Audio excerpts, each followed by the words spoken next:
Welcome to Film and Page. I'm Dominic, and I'm here with my co-host, Wally. and we're going to be discussing Star Trek Enterprise. So we both finished rewatching the whole series. So you more recently than I have, but so we're going to be discussing like Enterprise as a series as a whole. So since you just finished watching it, what did you think of Enterprise now that you've rewatched it after all these years? Okay, well, the review of this is a little bit biased because this is after having tried to watch Discovery again. And, coming back to Enterprise to rewatch it makes me appreciate it a lot more as much more of a Star Trek than I did when it was originally out. Okay. Now, in all fairness, I didn't when Enterprise first started back in the air, back in the whatever it was, 2000s. Mm-hmm. It was I never finished it, so this would be technically the first time that I've actually watched the entire series all the way through, from the beginning of episode 1 all the way to season 4 finale, which was a disappointment, but we'll get to that. Okay, well let's start off when it initially aired. When you first heard about it, what were you excited for the show? What were your expectations? Well, obviously it was a Star Trek that back in the day, so I was excited for it. So we did have internet access back then, so it wasn't quite as up to date as it is now. Mm-hmm. So the access to what the show would have been about would have been a lot more limited. A lot more limited now. Yeah, exactly. I didn't mind it in the beginning, but I think I just kind of lost interest in it as it went along. Like it's so far back that it wasn't really, for me, it wasn't really interesting. But now I have a much more of appreciation for it as opposed to Discovery. So will I be saying that for Discovery 20 years down the road? I'm going to say that's going to be a pretty tough pill to swallow. But they have to come out with some really bad Star Trek. Well, you know what? Discovery. They're definitely on track right now for making that really bad. But on a whole, I wasn't unimpressed with that Enterprise. Like it was a good series. I had more appreciation for it. I know when we got into the Xindi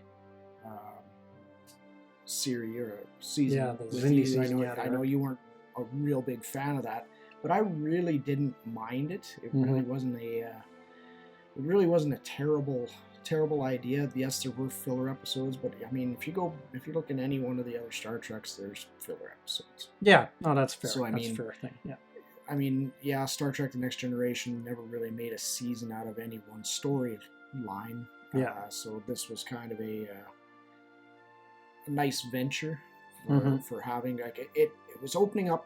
I think it was they were trying to open it up for a lot of extra things to be happening later on, but when they got canceled, at season 4, it just kind of lost its whole momentum.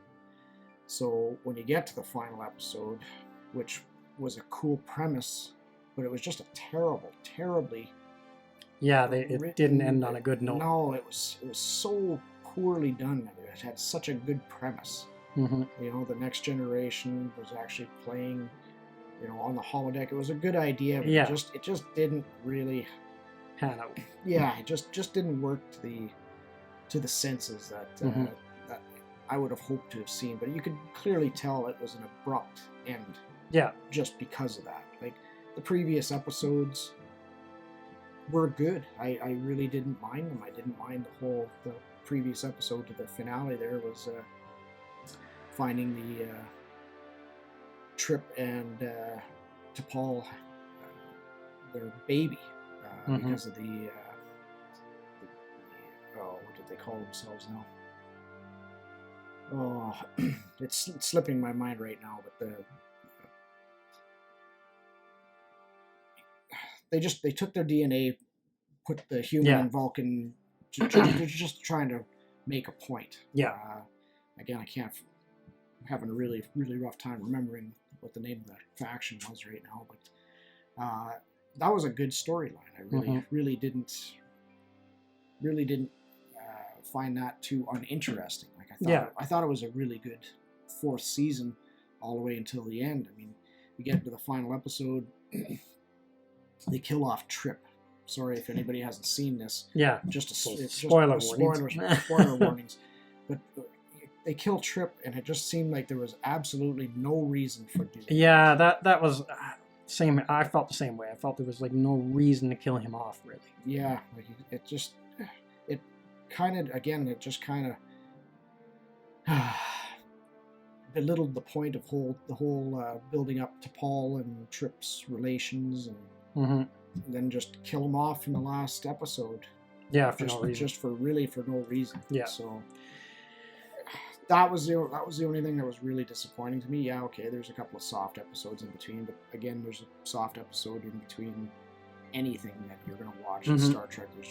There's episodes that you just aren't as happy with and everything, and this was the same thing. So yeah. Now, for me, when I first heard about this series, I was really excited for it. I thought, oh, this will be cool, something that, see how we got into the original series kind of thing, and lead up to that.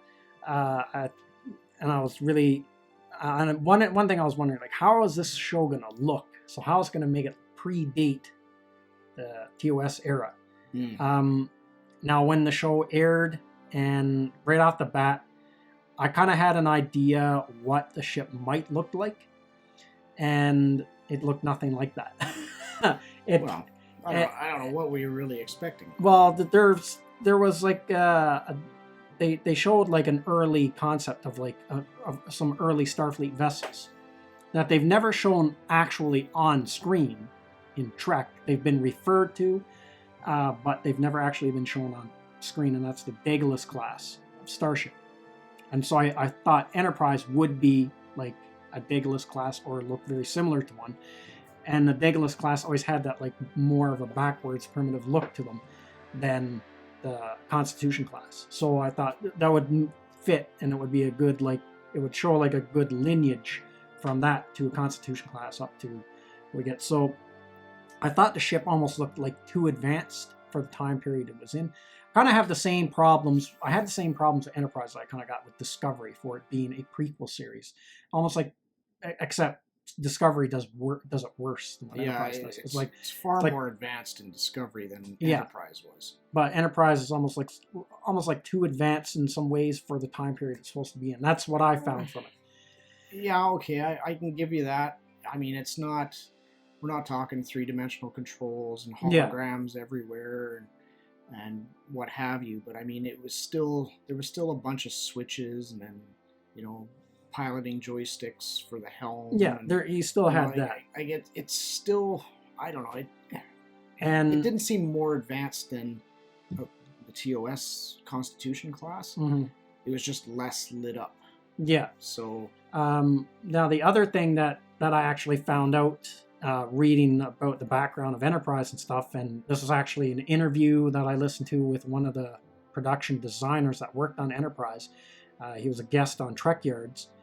And he said the original design for the Enterprise was actually, it was going to look a lot like one of those Daedalus class starships. It wasn't going to have a saucer section, it was going to have a sphere. And Rick Berman shot the idea down. So no, it has to be a saucer, it can't be a sphere. So they wanted to make it look more, I guess, more of a primitive spacecraft than what they got in the show. But they got overridden. Which I would have liked to have seen what they would have went for if they had gotten their way with the more primitive looking ship and the more advanced looking ship they got with Enterprise. Well, here's the problem with the Daedalus class starship with the sphere. The first thing that pops to mind is the Olympic class with the sphere. Yeah. And I don't know about you, but I hate that ship. Well, it's a medical frigate. Yeah. I get the idea behind it, but I hate the sphere. I hate the idea of that sphere. So I much prefer the saucers. I think the saucers make more sense in terms of the history with humans and the past with alien abductions and everybody seeing a flying saucer. So I think the saucer I kind of see your point there. Makes more sense as a staple lineage to anybody who in the past that said they've been abducted by aliens and now they're out in space and there are aliens. And, the saucer just makes sense to me. So they would have been, but it still would have been interesting, even if they kept the basic design of Enterprise but made it look kind of a bit more TOS looking or something. Because fans have done that, like just fan art have done it, and it does look pretty good. I mean, in all fairness, a Daedalus class is very similar to an Olympic class. Yeah. Now the Olympic class is just a modern update of the Daedalus class, but essentially it's still the same thing. But I still, for me, I just hate the idea of the sphere. The sphere just doesn't work for me. But I think you should have had like somewhat of an ugly ship though that looks not so sleek and backwards looking. So like the design look of the show, I was kind of disappointed with. And then the other thing that threw me off was the theme. When it first aired, it didn't have like an orchestral theme like the other shows. It had like a song opening. It did. I mean, I do skip through that intro for when I was watching. I have heard it. I'm not a big fan of it. I mean, if I heard it, I would know exactly what it's for, but it's not one of those ones that you enjoy listening to, like TOS introduction or the Star Trek The Next Generation introduction or Voyager introduction or Deep Space Nine. They all, those orchestra...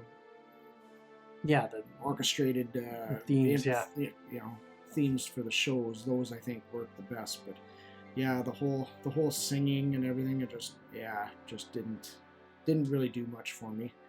I mean, one of the nicer twists in the whole thing, and I think it was season 4, was the Mirror Universes episodes where they changed the opening sequence that was cool. to that was an interesting. That was a cool twist. Yeah, I did like that one. I mean, rewatching the history of what happened all through the beginning of that, it seemed a little bit more of a fit to that one. So. It did. Yeah, they did a good job with that one. Yeah, they did. So that was my initial impressions, and then when I actually got into the show, I made it 2 seasons in, and this is the first Star Trek show I gave up on. Like all the ones prior, like Next Generation, watched it faithfully. Same thing with Deep Space Nine. Yep, same thing with too. Voyager. Yep. Enterprise was the first one that I just lost. First Star Trek show while watching it, lost interest in it.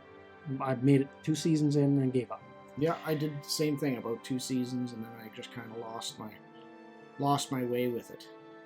Whether I just forgot to go back to it or whatever, it just didn't really draw me back in. But again, now having gone back and rewatched it, I'm biased because I'm hard up for a really good Star Trek.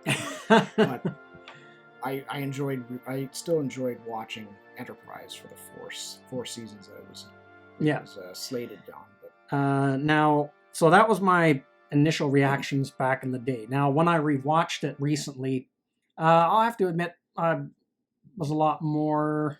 My attitudes toward it have softened up a lot. So I was like, kind of like, okay, now I know what this is all about.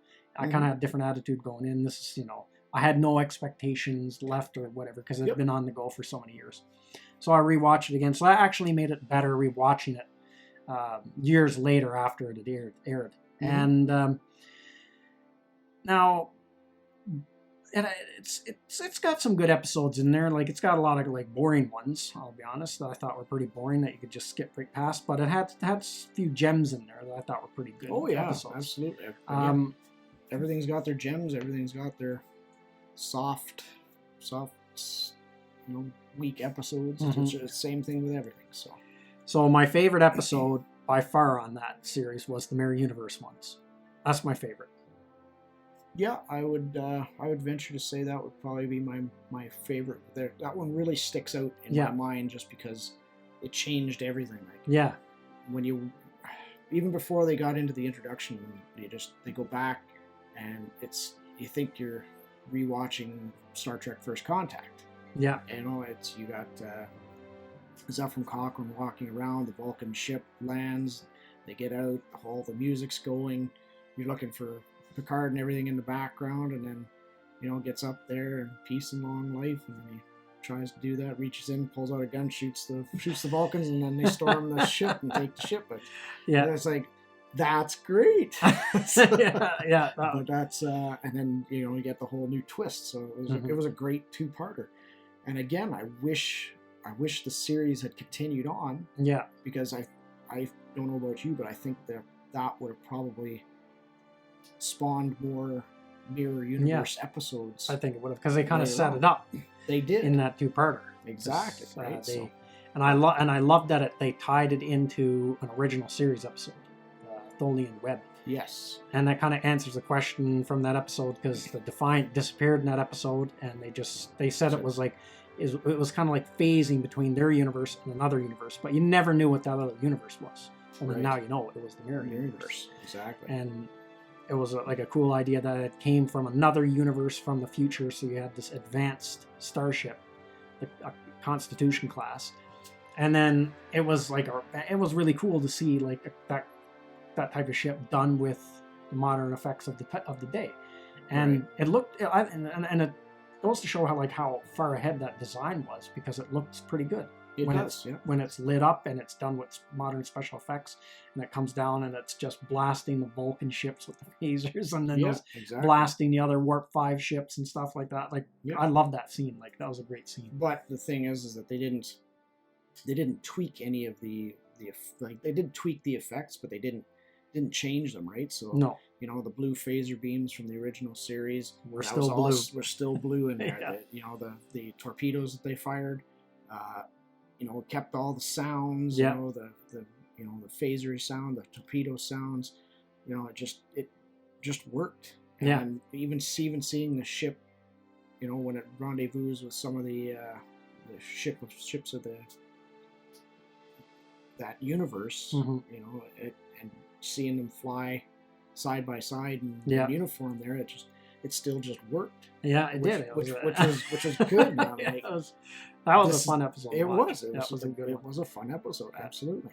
And probably the next one that I really liked was the ones where Brent Spiner guest starred in the Augments. Yes. I thought that was a good one. Noonien Sung was in there. And then, the twisting that all the way to the end to starting on cybernetics. That was a great twist on the lore of Data and lore, right? So that was a good it was an interesting episode, and they put the spin on it. Like, there was a cold station somewhere that they still had like these augments in like suspended animation in fetus form, and then I think all the guys, the augments, all did a fairly good job, and it was a pretty interesting episode how they took over that Klingon ship, and then it was all very well done, and again that spawned into later episodes too. When the Klingons were trying to augment themselves, and then turns out they lose the ridges, which spawned into why there was no ridges in the TOS. Now I know you hate that. Yeah, I kind of do. I hate that. But you know what? It's just a nice. I think it's a nice little feature to try and explain it away so that you can kind of keep it all in fluidity. Yeah, I kind of like they kind of kept it as a joke on Deep Space Nine when they went back in time, and Worf's sitting at the table, and then you see the other Klingons, and the guys are looking over at them, and they're looking at Worf, and they're looking over, and they're like, hold on a second, what's going on here? And then Worf and Worf just says, hey, we don't talk about it. And that's it.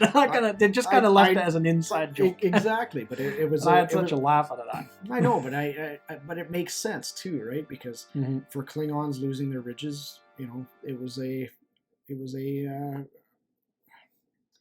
humiliation to them, because that really defines who they are. Yeah. Now, that being said, you look at the Klingons in Discovery right off the bat. And what happened there? What happened there? Like, there is no possible way that they're going to be able to explain that one to me. Yeah. That's going to fit. Yeah. At least with the losing the ridges, with the generational gap between there. I could accept that. Yeah. But this whole thing, I don't. They're like half Klingon, half Andorian, half Romulan.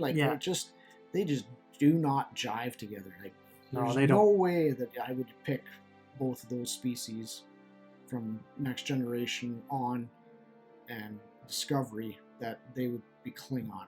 Like, none whatsoever. And the people who defend that change always use this change. Well, they upgrade. Well, they changed Klingons from the original series to the movies and TNG, and no one. And what's the difference? I said, well, the difference is they're still developing the look of the Klingons. So, Gene Roddenberry wanted them to look like that in the original series, but they couldn't afford to do it. They were limited budget, they could limited makeup, so that's as close as they got.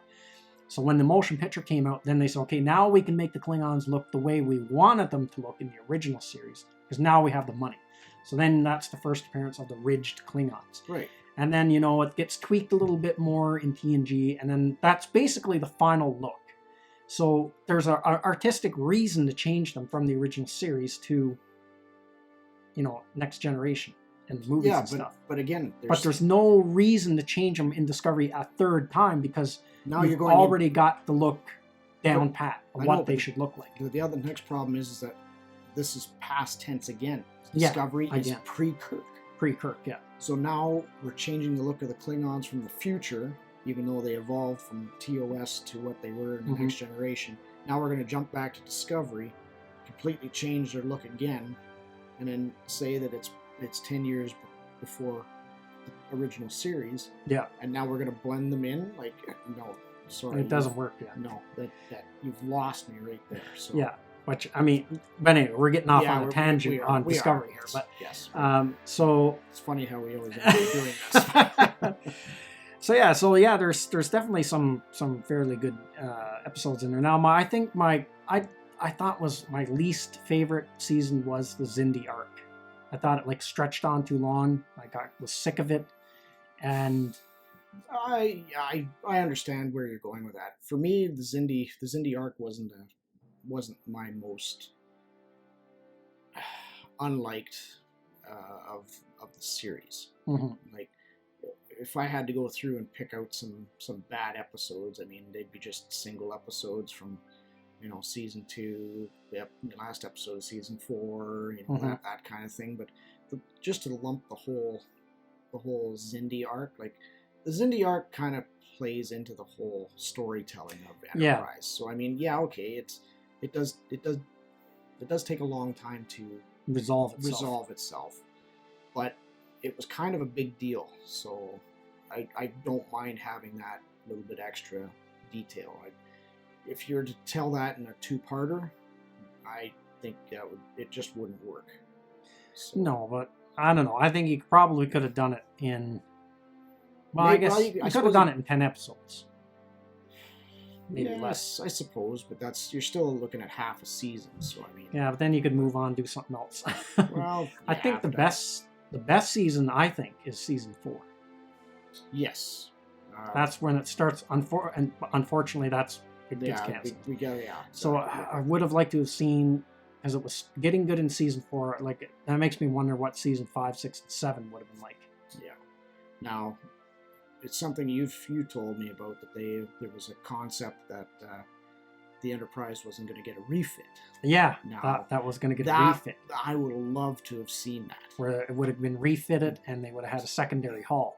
Exactly. Added on. So the concept arts, if anybody is willing to go on and have a look for them, kind of starts to make it look a little bit more like a Constitution class. Yeah. So again, I would have loved to have seen them refit the Enterprise, mm-hmm. and then would it have gone from an NX series, or would they have started to start the classes of starship fleet building for mm-hmm. Starfleet, right? So yeah. But again, stories will never get told. So, yeah. Which is we don't really know what the in between is between, what the lineage is as far as ships go. Like you've got the NX-01. How do you get from that to the Constitution class? Exactly. There's a gap in Yeah, exactly. So in the so record whole, in the ship's exactly design. right. So the whole idea of a retrofit and putting on a secondary hull for, say, adding, maybe that's the way that they're going to start adding a deflector. Now they did have a deflector. Yeah, they did have one on the front, the front of the saucer of the NX-01, but maybe they decided it wasn't powerful enough, so maybe that's why. But I think that would have been a interesting concept after they start to refit that, and then the engineers and everything are start to take the look of that and then start to design Constitution class starships. Mm-hmm. Something start the development process of Starfleet ships. Yeah, which would have been cool. So yeah. Now, is there any episodes that stand out in your mind that you really couldn't stand? Oh, well, like I said, the last episode is the one that stands out. It's the worst. It is the absolute worst one. It was so poorly done. But again, I can't really fault them because it was definitely a short notice cancellation, and they had to put something together quick there. Yeah, they didn't have time to really properly write out a conclusion script for the series. So that's the one that's going to stick out the worst for me. I got a few. There's one, and I can't quite remember the name of it, but it was during the Xindi arc. Is they go down on a planet, and it's kind of like the Wild West going on down there. Oh yeah, I know that. That was a boring one. It's not the worst one out there. For me, that one was like a slot. It was tough for me to get through that episode. Well, it's definitely not a memorable one. Like, I know the one you're talking about, but it's definitely not. It's one of those filler episodes. Yeah, right? it's one, and it's kind of like one of those things. Well, they've done that before in Trek. Like I've seen episodes like that in going all the way back to the original series, like where they go on a planet and it's kind of like an old Earth type deal, or it's kind of resembles something from Earth's past, and it's like, well, you're doing this again, and it had nothing to do with the arc that they were going for that season. It's just like, I don't care about that. Let's just continue on with the Xindi stuff. Like, who cares about this cowboy planet? I don't care. Nobody cares. So there was that one, and I can't even tell you the plot or anything. It was so forgettable. But and the other one that did stick out in my mind, and I really didn't care for it, just because I really didn't like how any of the characters acted, it's when Tucker gets into an accident and he seems like he's going to die. So the only way they can save him, it's almost like this kind of like very controversial. The clone. Clone, yeah. They basically clone another Tucker. But I mean, he's like an individual person. Yeah, but he only had a 10-hour lifespan. But they were basically gonna kill him. Yeah, exactly. They're gonna harvest him for his organs for the real Trip Tucker. And they like guilt trip him into doing it, and I thought that was like, man, what a bunch of shit full of pricks. Well, it was definitely one of the. I wouldn't say that's the. I don't know. I can't see Picard ever doing that. Well, you'll never have to because it's pre-Picard. So I mean, we're talking. This is where development of the Prime Directive, which is another thing that I think we would have seen develop had the show continued, is the development of the Prime Directive, and then because things like this would have been. This is reasons that the Prime Directive has been put in place. So So for that particular reason, yes, it was an unethical thing by Phlox, but I mean, they were kind of stuck. They were what, weeks and weeks away from, weeks or months away from Starfleet, Earth, trying to get to the Xindi to destroy the weapon, and you're going to lose one of your best guys. And again, that's another thing that really bugged me about Enterprise. If you're threatening to kill Tucker then, and then you still kill him at the end of the series. Yeah. It's poor foreshadowing. Yeah. And it's just one of those things. So it wasn't a terrible episode for me, but I think it was meant to be something that was going to be referenced later on. Yeah. So for me, that was what stuck out. Mm-hmm. So. And then there was another episode Captain Archer took some like very I don't know, I thought as far as like a captain goes, did some pretty morally questionable things in this series. There was that. Then there's the episode where they basically come across those aliens that they need parts for their warp drive, and Riker just, or not Riker, but Archer just says, well, okay, well, they ask them, they refuse them, so they basically turn into pirates, strip these guys of their warp capabilities and move on, and they don't even go back. Well, okay, yes, that's so these guys are like stuck probably out in the middle of space with, having to go at sublight speed. Yes, so now wherever they're going now, it's like decades away. Yes, no, I get that. Now they didn't leave them completely stranded. Now they did steal their warp core, yes. Or not their core, but their warp capabilities. But they did leave them compensation. They just they were stuck between a rock and a hard place. And if it was any other situation after the Prime Directive, he'd have been stripped of his command. The Enterprise would have been, taken into mothballs, everything, whatever. Mm-hmm. But yes, that was very much something that you wouldn't expect to see a Starfleet officer do. So. Now, the other thing about Enterprise that's some of the episodes I didn't care for. But one thing about Enterprise, and this was one thing that really bugged me when I didn't really notice this the first time around watching it originally, but I could really notice it rewatching it. And I really don't like the way the Vulcans are portrayed. Like, they are a bunch of dinks when the series starts. Like, they look down on humans. Yep, like, they're not the same kind of Vulcans that we see in Next Generation and on the original series, and how Spock is portrayed. Again, it's... Even to the point where they have to do an episode to explain, to basically fix the Vulcans. They had that whole episode where they went and the spirit of Surak was inside of Archer, and then brought back the real teachings of Vulcan. And remember, that actually wasn't a bad episode. Those are pretty good. No, they were. And you even got to see like a Solar that they were running from it, him and T'Pol. And the only other place you ever seen that was on the animated series in the 70s. Exactly. Right? So that was kind of cool. And they even looked quite similar to the animated one. Yeah, absolutely. But I really didn't like the way the Vulcans were portrayed. Well, okay. I get you from your standpoint. I understand, but again, you're comparing pre-Federation to 200 years later, in Next Generation. And Vulcans have evolved too. Like they have.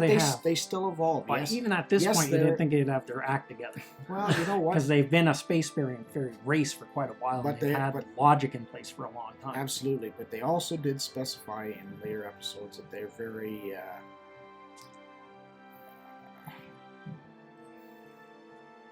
what's the word I'm looking for? They stay close to home all the time. Mm-hmm. So they're really trying to deter humans from merging out into space because they don't know what's out there. Yeah. And that being said, their Vulcans are far more advanced than humans. Humans are trying to go out and see what's going on there, and they have no idea what they're, what are they prepared for. Yeah. And I understand the whole thing, but I think it's an enlightenment thing for the Vulcans to see that, yes, a species that's not nearly as advanced as they are can go out and get into all of this trouble where they've got one ship and it keeps coming home no matter how much damage it seems to take. But you know what I mean. So I think I think that was it was more of an evolutionary process for Vulcan to again, you didn't get to see it evolve to the end of a 7 or 8 season series, right? So like, I don't know, that's one thing that personally annoyed me with the show. Fair enough. One thing though, I did really like, and this was like a highlight of the series, was Jeffrey Combs as Shran. Shran. I really enjoyed Shran. I really He did. is like one of the highlights of the series, yes, in my opinion. I really enjoyed the Andorians. Yeah. And it's really something I kind of wish you'd seen a lot more of in, you know, the original series. Yeah. Next Generation, Deep Space Nine, and they're only really in the background. Yeah, they're always in the background. You know so about them, but you don't know much they're there. about them. You know their race because they're very identifiable, but seeing what they were and what again, this is something else we didn't get to see, was the evolution of the Andorians. Yeah. Which was a shame, because I'd love to see... Because they're one of the founding races of the Federation. Exactly, so right? So the Tellarites, the Vulcans, the Andorians, like, there's so much evolution that we didn't get to see. And Jeffrey Combs, it's funny you're bringing him up. I would love to have seen Jeffrey Combs as an Andorian, you know, as a starship captain after Voyager. That would have been fantastic. Yeah. I mean, for anybody who plays Star Trek Online, everybody knows there's the captain of the Enterprise, F, inside the game, is an Andorian. Yeah. I can't remember what his name was, Shaw or Shran or something to that effect, but he's an Andorian captain of the Enterprise. Why didn't we get to see an alien captain instead of a human captain? Yeah. You know, so we had Jean-Luc Picard, white guy, then we had Benjamin Sisko, black man, and then you have a female woman captain. Yeah. Why not an alien captain after that? Yeah. You could have. That would have been an interesting twist. That would have been like, in Deep Space Nine, when they're playing baseball and then they play against an all-Vulcan crew in a Starfleet vessel.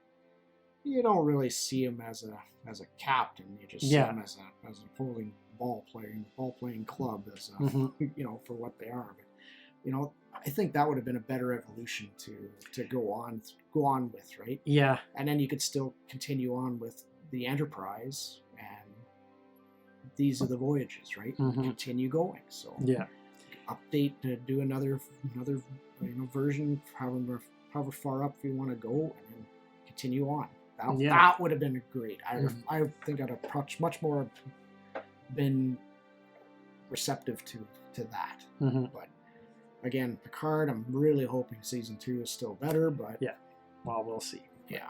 So, but getting back to that, I really like, and I like Jeffrey Combs. He's a fantastic actor. Yeah, and he done a great job as Weyoun on Deep Space Nine, and then as Shran on. I love every episode with Shran in it. I like. Yep, exactly. They were all entertaining. They're all good. Yep. So, so how would you rank this show amongst the other Star Treks? Like, where would it rank? Oh, well, are we including Picard and Discovery into this as well? Yeah. Well, Discovery gets the bottom rung. Then I would probably have to go. Probably have to go Picard after that. Then I think Enterprise. Then the original series. Then Voyager, Deep Space Nine, Star Trek: The Next Generation. That would be my order from worst to best. Me, I would have to rank Enterprise. It's above Discovery. Now, I don't know, I might change my mind on it like years down the road once Discovery's done and I'll rewatch Discovery. I don't know. This is as of right now. But as of right now. Right now, it would, like, Discovery, Picard, then Enterprise. That would be Voyager, Deep Space Nine, TNG, and TOS. So that's how the order I would put it. So TOS is your top goal. Yeah, well, TOS and Next Generation, they're so close. It's almost like one. Like, it's really, like, I can't really put one over the other. Again, for me, I still haven't finished TOS. I just I will. I swear to God, I will put effort into watching it. Right now, there's some other shows I want to get in and out of the way, and then I'll start the original series again. So. But it's kind of, I don't know, it's kind of unfair because I guess in a way because Enterprise never got put to its full 7 seasons, so we didn't get to see how it could have got so much better. Same problem exists with the original series. Yeah, that's true. So that's why I put the original series down further. Mm-hmm. But again, even if there was a seven seasons or 9 seasons of Enterprise, it's tough to say if it would go up in the ranking or not. But mm-hmm. I mean, I'd be curious, like if you got 7 seasons of Enterprise and they made that, we got to see a refit, and we got, would it then like move an actual birth of the Federation? Yeah, like would that then move it up the ladder past Voyager?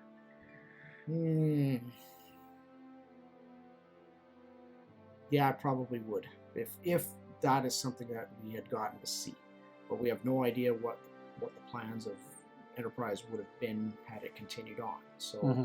All we can do is speculate. So this is all this is just what we'd like to have seen from episodes to continue it on, but we didn't get. So now, we'll wrap it up here soon, but just before, because this was something I was thinking about the other day. So now, instead of ranking the shows, I was thinking about all the different ships each series has. And I was thinking my least favorite one is Voyager. Like the Intrepid class? The Intrepid class. Like when you look at all the different vehicles, like you got the Constitution class, you got the Galaxy class, you got Enterprise, the NX-01, and then you got Discovery. Well, I think the Discovery ship is by far the worst. You think that's the worst one? I hate that ship with a passion. See, I think I like the Discovery. That's one of the things about the show I do like. It really does not make any sense. The spinning saucer and the whole twisting around and jumping into whatever their version of warp or whatever mycelial network makes no sense. None whatsoever. That right there that just washes it for me. That is the worst. So let's just look at the actual look of the ship. You think it's just a gross design? It is a terrible. It's just a terrible design. It's a triangle with 2 lines and a disc on it. So actually, like that's one of the things about Enterprise or Discovery I do like. Yeah. But one thing about Enterprise is, even though I don't really think the ship exactly fits the time period, I do like the design of it. And I think it looks much nicer than the Intrepid class. Well, the Intrepid class is a long-range science vessel. Yeah, I think it's one of the ugliest designs out of the shows for the main ship of the show. I actually don't mind the Intrepid class. There's variations on the Intrepid class that are way worse. Yeah, there is, like the Jaeger class. Yeah, the Jaeger class. It is just god awful. It's like an NX Intrepid class. They just blasted off pieces of salvage and just tried to put something together to just try and fit it together, and Jaeger, it just doesn't work. I find the Intrepid is just much more smooth, sleek. It looks like a garden spade. Yeah, it does. And you know what? It's for what it does, it works for me. I really don't mind the design. It doesn't do anything. It doesn't do anything it's not supposed to do. It doesn't spin around and on its axis before it jumps off to warp. It just folds up its nacelles and then phew. That makes sense. It just all of a sudden it just goes into a little bit more of a sleeker mode. Boom, gone into warp. That works for me. Yeah, but I guess going back to Enterprise, I have to say I did enjoy it a lot more on the second round watching it. Yes, definitely did. It's probably a series I probably in a few years' time I'd pick through it again. Yep, I think if we get past this Discovery and Picard and the next, if they ever try to get back into another Star Trek drama-esque series, and it turns out to be absolute crap, yes, I could go back and rewatch Enterprise. It still felt more Star Trek-y than. Yeah, it did. It kind of felt more like Star Trek than the newer stuff. Yeah, it really does a better job fitting in with the line. Yeah. Of things, right? So Yeah. Which really makes me wish they had gone with the original concept for Discovery when Bryan Singer was on board, but they fired him and redid the whole thing. He wanted to do a series that was going to join, like it was going to be like design-wise. He wanted to do a series that looked like a transition between Enterprise and TOS. And he wanted the look of the show to be like a blending of which would have made what sense. the technology we've seen on Enterprise and the technology we've seen on TOS, which I would have loved to have seen. Yes. He didn't get to do that. They fired him. They Yeah. brought on Alex Kurtzman, and he did something totally different, and I can't stand what he did. So You're not wrong, So I guess that's everything we can say about Enterprise, so we'll wrap it up there. So that's everything we got to say in this video. Let us know what you think in the comments section, and we will see you at the next one. I'd like to say thank you to all of my subscribers. I appreciate you all in helping this channel grow. If you're new to the channel, don't forget to like, share, and subscribe. Also, don't forget to hit the bell icon so you'll be notified when new videos are uploaded.